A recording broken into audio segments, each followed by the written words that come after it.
One of the most well-known sayings in investment is sell in May and go away until St Leger's Day. St Leger's is the last of the 5 classic flat horse races that takes place in Doncaster each September. So if you take this advice, you're cutting 4 months from the investment calendar. Is that a good idea or a dangerous bet?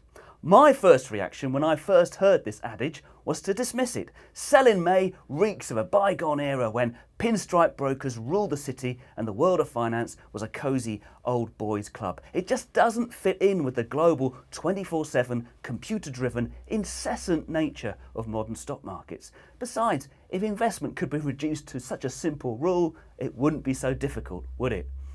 Surprisingly, there's actually some evidence to back up this hoary old saying. The FTSE 100 is the best known measure of the UK stock market. If you look at the index, you'll see that in 6 out of the last 10 calendar years, you would have benefited from giving your savings an extended summer break. In particular, 2007 and 2011 stand out as 2 bad years in which you would have made money by enjoying a stock market rally at the start and at the end of the year, while missing out the bit in the middle where investors lost money. It turns out May and June is the weakest period in the British stock market.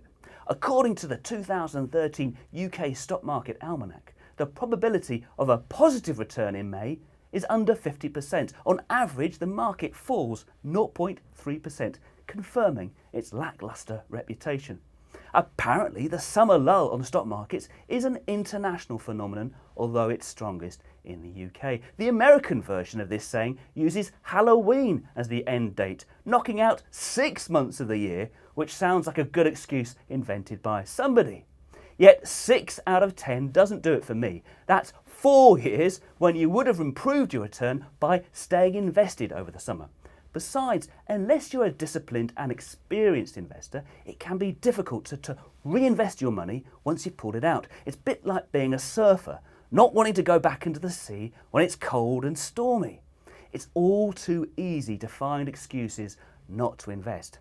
Timing the market is extraordinarily difficult. Markets can move with alarming speed, and often the best returns, or waves if you're still surfing, will happen when you're not invested if you're not careful. But there's something I do like about sell in May. One of the biggest traps people can fall into after not investing enough is tinkering with their investments. Studies have proved time and again that many investors who trade in and out of stocks and funds don't make as much money as those people who are less active and buy and hold onto their investments. So the positive message from Sell in May is twofold. 1, get your asset allocation right. Decide how you're going to spread your money around the stock market, how much in shares, how much in bonds, how much in the UK and how much overseas. Once you've decided that, stick to it. Don't tinker, but do regularly review how your investments are doing and check you've got the same mix of assets you started with. Do that once a quarter at most, maybe twice a year, but at least once a year.